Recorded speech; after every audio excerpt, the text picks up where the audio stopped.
Family game nights were a tradition in my family, one that started back when I was a kid.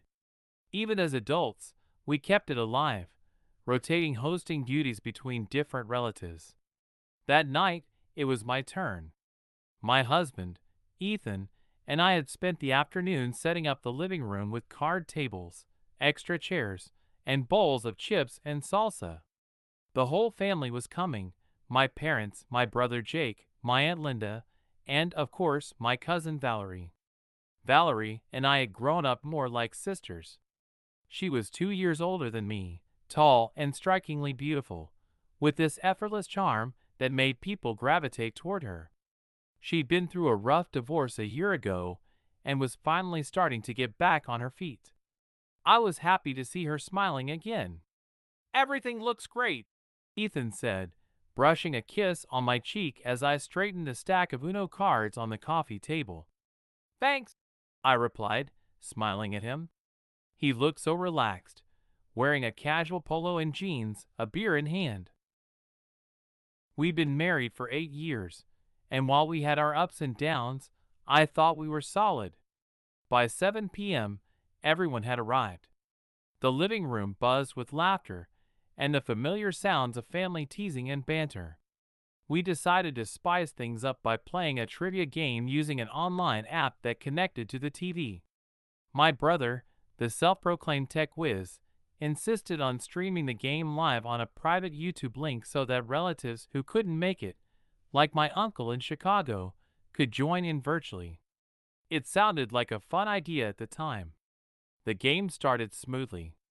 Ethan and Valerie were both on my team, and their competitive streaks came out in full force. Every time we scored a point, they high-fived each other with an energy that felt a little excessive. I brushed it off, chalking it up to Valerie's outgoing personality and Ethan's natural charm. By the third round, the atmosphere had grown even livelier. My dad was yelling out answers, Jake was cracking jokes, and my mom kept getting distracted trying to refill everyone's drinks. I was so caught up in the fun that I didn't notice anything unusual at first. But then, there was a question about New York City landmarks. Valerie and Ethan both answered it almost simultaneously, shouting, "The Statue of Liberty," in unison. Everyone laughed as they celebrated another point for our team. That's when I noticed the look Ethan gave her, a fleeting but unmistakable glance, one I couldn't quite place. It wasn't the way you looked at your wife's cousin during a family game night. I pushed the thought aside, convincing myself I was imagining things. But as the game went on, little moments kept piling up. A whispered exchange here, a lingering touch there. When Valerie got up to grab more chips, Ethan's eyes followed her in a way that made my stomach twist. "You okay?" my brother asked, nudging me during a lull in the game. "Yeah," I said quickly, forcing a smile. "Just tired, I guess." The real trouble began during the final round. My brother's phone, which was controlling the live stream, buzzed with a notification. He picked it up, frowning at the screen. "What's up?" I asked. He hesitated, then showed me the phone. Someone had commented on the live stream chat. "Whoa, is that guy flirting with her?" Awkward. I felt my heart skip a beat. "It's probably nothing," I said, trying to sound nonchalant. But then another comment popped up. "I thought this was a family game night." "That dude seems a little too into her." Jake raised an eyebrow. "What's that about?" I didn't have an answer. The comments kept coming faster now. "Anyone else seeing the way he's looking at her? This feels weird, lol." Panic set in as I glanced toward Ethan and Valerie. They were huddled close, whispering about something. My face grew hot, my pulse racing. Surely this wasn't what it looked like. Surely people on the internet were reading too much into things. But as the night went on, I couldn't shake the growing unease. And then, just as we were wrapping up the game, Jake's phone buzzed again, this time with a private message from someone who had been watching the stream. "You're gonna want to check this out," it said, followed by a link. Jake frowned, clicked it, and his face went pale. "What the hell?" he muttered under his breath. "What?" I asked, leaning over to look. The link led to a screenshot someone had taken from earlier in the stream. It was grainy but clear enough to show Ethan and Valerie sitting closer than they should have been, their heads bent together, their hands touching briefly under the table. My stomach dropped. "It's nothing," I said aloud, as much to convince myself as to him. But Jake didn't look convinced. And deep down, neither was I. The party wound down after the game ended, but the tension in my chest only grew. Ethan was in the kitchen, loading the dishwasher, while the rest of the family slowly made their way out the door. Valerie hung back, chatting with my mom near the entryway. Every time I glanced her way, I couldn't stop replaying that screenshot in my mind, the way Ethan and Valerie had been sitting so close, their hands brushing under the table like a secret. Jake hadn't said anything since showing me the image, but I caught him watching me from across the room, his brow furrowed. When the door finally closed behind the last guest, I turned to find him standing by the couch, arms crossed. "Are you going to say something to him?" he asked quietly. I hesitated, glancing toward the kitchen. Ethan was whistling softly, completely unaware of the storm brewing inside me. "About what?" I asked, my voice defensive. Jake raised an eyebrow. "Don't play dumb, Claire. You saw the same things I did tonight. And that picture? That wasn't normal." "It's probably nothing," I said, though my voice lacked conviction. Jake sighed, shaking his head. "You can tell yourself that if it helps you sleep, but I know what I saw." And judging by those comments, so did a lot of other people. His words hit like a slap, leaving me reeling as he grabbed his jacket and headed for the door. "Call me if you need anything," he said, giving me one last look before disappearing into the night. By the time I went to bed, my mind was spinning. Ethan climbed in beside me, draping an arm across my waist like he always did. But this time, his touch felt heavy, like a weight pressing down on my chest. "Game night was fun, huh?" he said, his voice warm and casual. I nodded stiffly, staring up at the ceiling. "Yeah, fine." "You okay?" he asked, his hand brushing my arm. "You've been quiet since everyone left." "I'm fine," I said, a little too quickly. He didn't press, and soon his breathing evened out as he drifted off to sleep. But I lay awake, my thoughts racing. The comments on the stream, the screenshot, the little moments I tried to ignore throughout the night, it all added up to something I couldn't ignore any longer. The next morning, I decided to check the live stream for myself. It was still private, but the view count had skyrocketed overnight. I skimmed through the footage, my stomach sinking with each passing minute. There it was, Ethan laughing at Valerie's jokes, his gaze lingering a little too long. Valerie touching his arm in a way that felt intimate, even though it was subtle. The way they leaned toward each other during the game, whispering like they had their own private world. And then, near the end of the stream, something I hadn't noticed before. While I was in the kitchen refilling drinks, Ethan had leaned close to Valerie and whispered something in her ear. She'd laughed softly, her face lighting up in a way that made my blood run cold. It wasn't overt, but it was enough. Enough to make me question everything. I spent the rest of the day in a haze, unable to focus on anything. Every time Ethan came near me, I felt a sharp pang of resentment, but I couldn't bring myself to confront him. Not yet. I needed more. That evening, I texted Jake. "Send me that screenshot again." He responded almost immediately, attaching the image along with a short message. "You okay?" "Not really," I replied. Jake called a few minutes later. "Claire, you need to talk to him," he said firmly. "Whatever's going on, you can't just sit on this." "I know," I said, my voice shaking. But what if I'm wrong? What if it's just nothing? Jake hesitated, then said, You're not wrong. And even if you were, you deserve answers. Don't let him gaslight you into thinking you're crazy. His words gave me the courage I needed. That night, after Ethan finished his usual post-dinner routine of watching Does Cheating Always Mean a Lack of Love? Write in the comments. Sports highlights in the living room, I approached him. Can we talk? I asked, standing in the doorway. He glanced up, surprised. Sure. What's up? I sat down across from him, my hands clenched tightly in my lap. It's about last night. Game night. He frowned, sitting up straighter.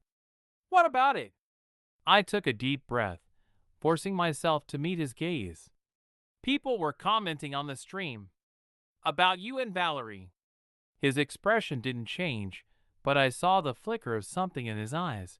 Panic, maybe, or guilt. What kind of comments? He asked carefully. They said you looked too close, I said, my voice trembling. And Jake showed me a screenshot. You and her, your hands were touching under the table. Ethan leaned back, his jaw tightening. Claire, you can't seriously think there's something going on between me and Valerie. Then explain it, I shot back.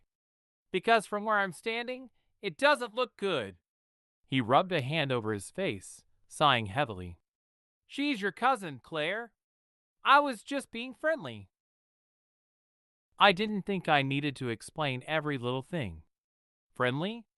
I repeated, my voice rising. Ethan, you were whispering in her ear. You were touching her arm, looking at her like. I trailed off, unable to finish the sentence. Like what? He demanded, his tone defensive. Like you're into her, I said finally, my voice breaking. The room fell silent, the weight of my accusation hanging in the air. Ethan stared at me, his face unreadable. You're being ridiculous, he said after a long pause. There's nothing going on.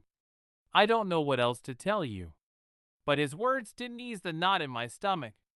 If anything, they made it worse. The days that followed our conversation were unbearable. Ethan's insistence that I was imagining things only deepened my suspicions.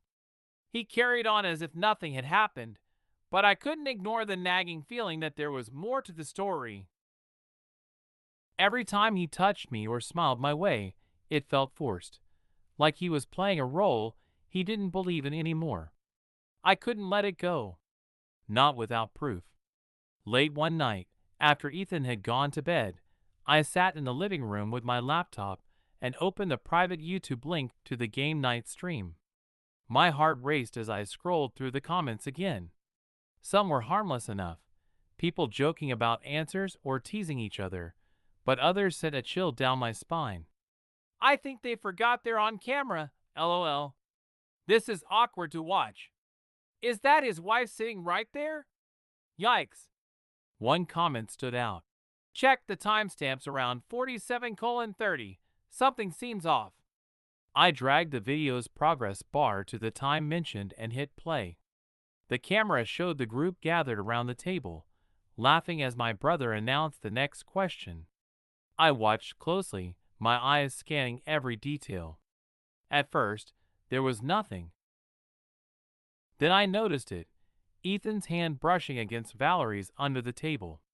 It was subtle, but when she glanced at him and smiled, it sent a jolt through my body. I rewound the footage and played it again. And again. It wasn't just a brush of hands. It was deliberate, intimate. The next morning, I texted Jake. Can you come over tonight? I need your help with something. He showed up after dinner, looking concerned. What's going on? He asked as he stepped inside.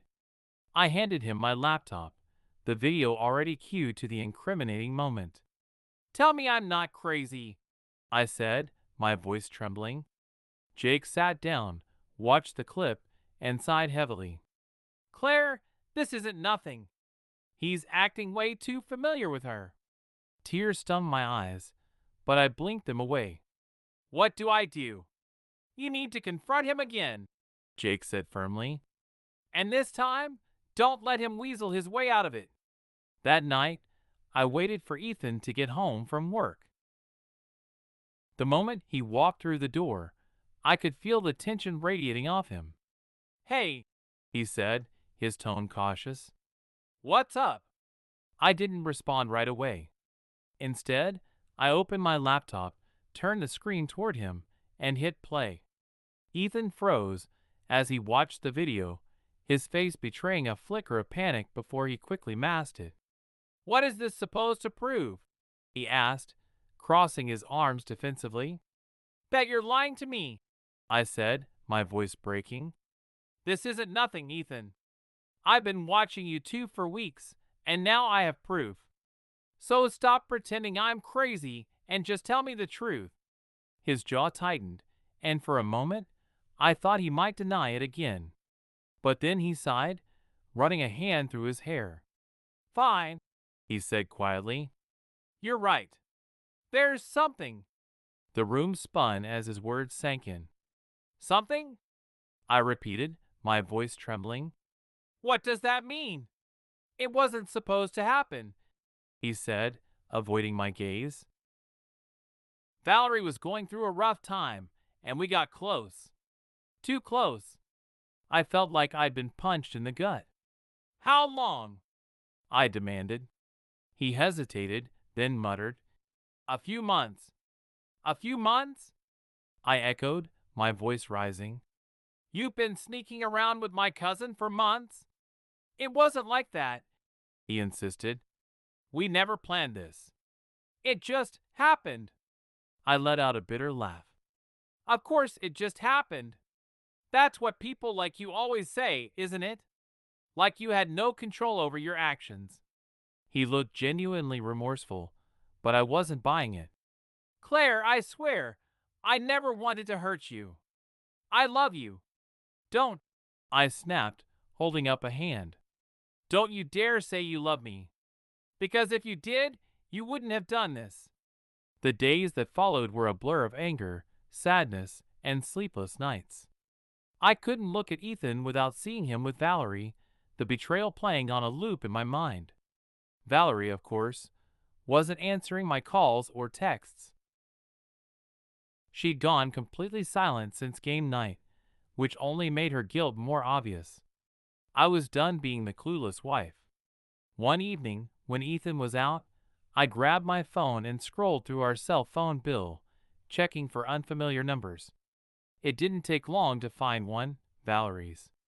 The logs were damning, dozens of calls and texts, most of them late at night or during times when Ethan claimed to be working late. I felt sick, my hands trembling as I scrolled through the evidence. How had I missed this? I wasn't going to miss anything else.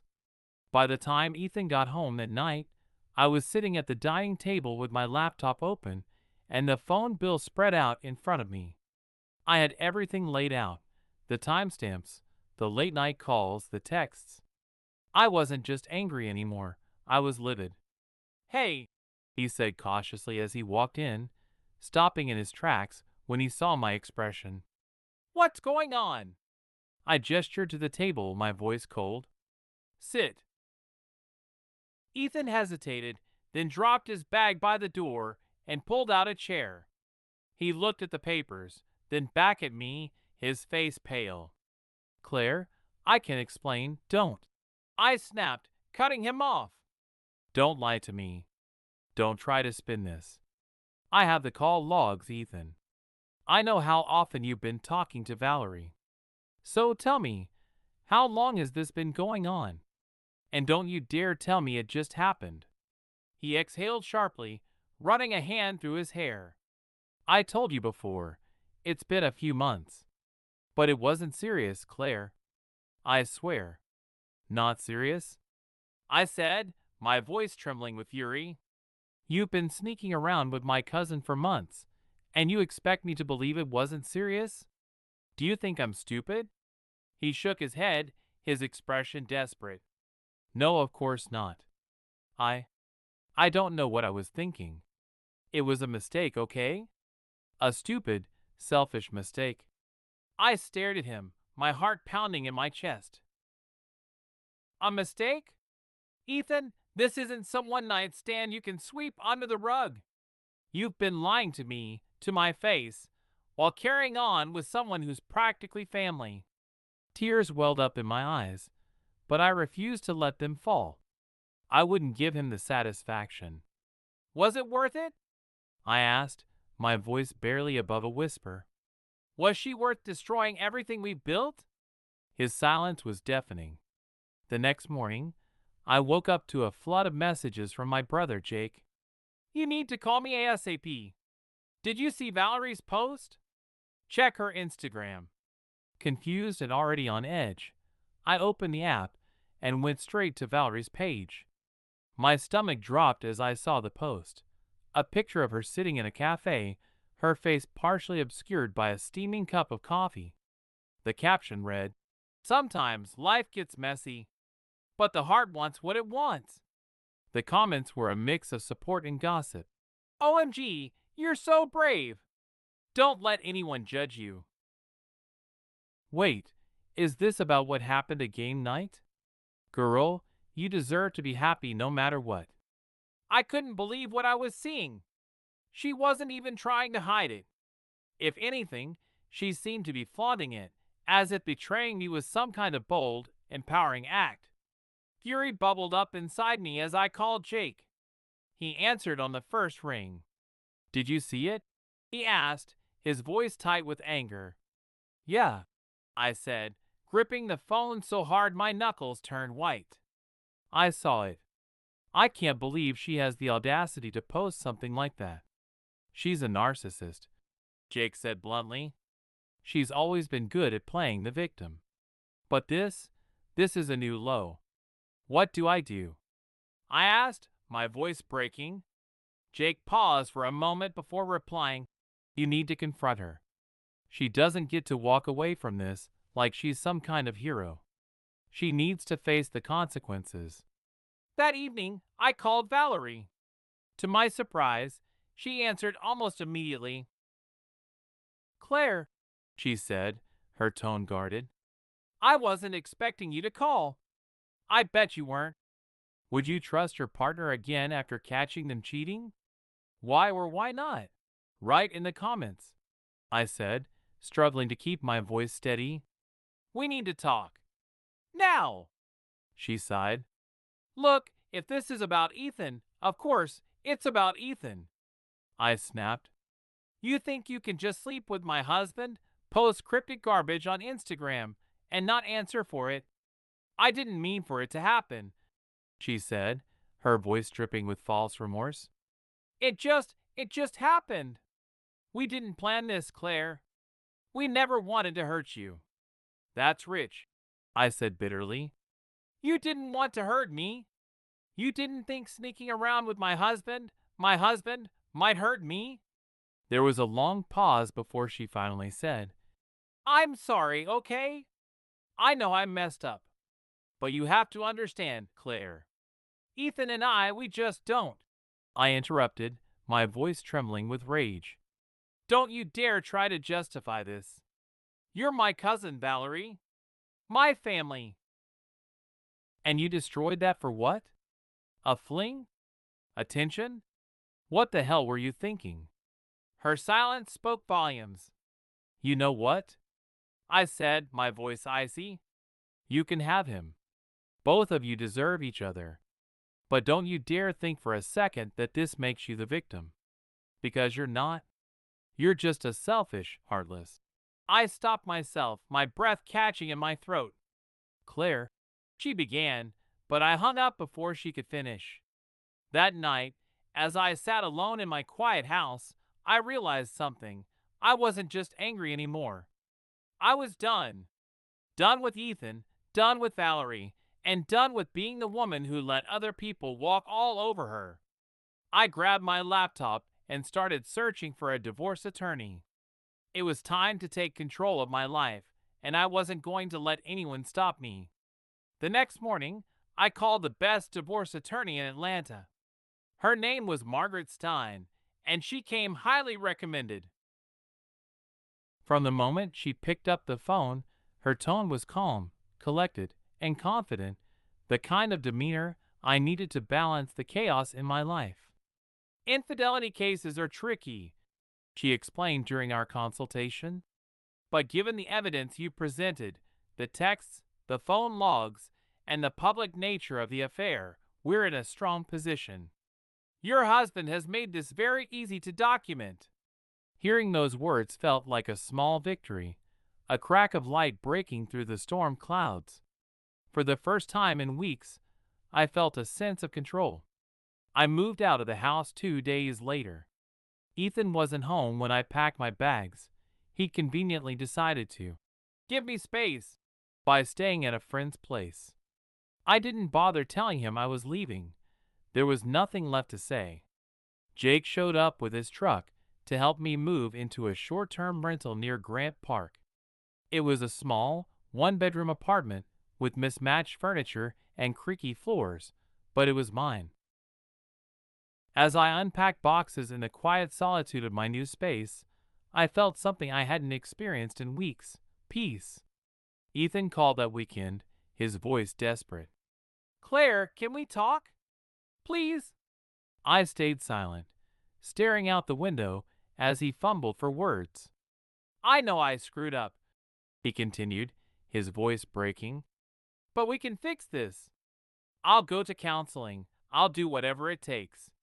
Just don't throw us away." His words ignited a spark of fury I thought I'd buried. "Throw us away," I repeated, my voice trembling. "Ethan, you're the one who threw us away. You made that choice the moment you touched her, the moment you lied to me over and over again. This is your mess, not mine." "Claire, I'm filing for divorce," I interrupted, cutting him off. "And if you fight me on this, I'll make sure everyone knows exactly what you did." The line went silent. When he finally spoke, his voice was barely audible. "I'm sorry. So am I said before hanging up. Valerie didn't reach out after our phone call, but her presence lingered in the periphery of my life like an annoying shadow. Mutual acquaintances whispered about her Instagram posts, cryptic captions about finding herself and embracing new beginnings. It was infuriating at first, but as the weeks passed, I found myself caring less and less. Her drama was no longer my burden to bear. Instead, I focused on rebuilding my life. The divorce process wasn't easy, but Margaret was a force to be reckoned with. She made sure Ethan and I split our assets fairly, leaving him no room to argue. By the time the papers were signed, I felt like a weight had been lifted from my shoulders. To celebrate, Jake and I went to Pond City Market for drinks. We sat on the rooftop bar, overlooking the Atlanta skyline as the sun dipped below the horizon. "You know," Jake said, raising his glass, "I think you're the strongest person I know." I laughed, a real, genuine laugh for the first time in months. "That makes one of us." "I mean it," he said. "You didn't let them break you. That's more than a lot of people can say." As I clinked my glass against his, I realized he was right. I hadn't let them break me. In the month that followed, life began to take on a new rhythm. I decorated my little apartment with thrift store finds, turning it into a cozy retreat. I started going to yoga classes at a studio down the street, where I met a group of women who quickly became my support system.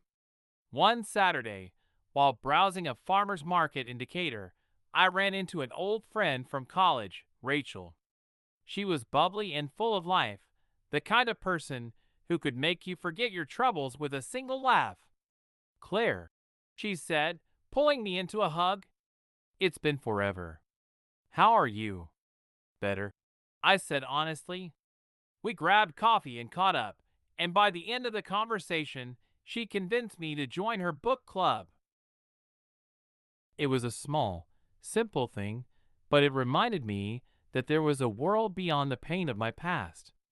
One evening, I was scrolling through my phone when a message popped up from Jake. "You'll never believe this. Valerie and Ethan broke up. Yes, their perfect little bubble popped." I stared at the message for a moment before responding. Not my problem. And it wasn't. A year later, I found myself sitting on a park bench in Piedmont Park, watching the sun set over the Atlanta skyline. The air was warm, the scent of magnolias drifting on the breeze. I pulled out my phone and scrolled through my photos, stopping on a picture I'd taken that morning, a shot of my yoga group laughing after class, their smiles wide and genuine. For the first time in a long time, I felt truly happy. Not because of anyone else, but because I'd learned to be happy on my own. Life had thrown me one hell of a curveball, but I'd come out on the other side stronger. And as the sun dipped below the horizon, painting the sky in shades of orange and pink, I realized I was finally free.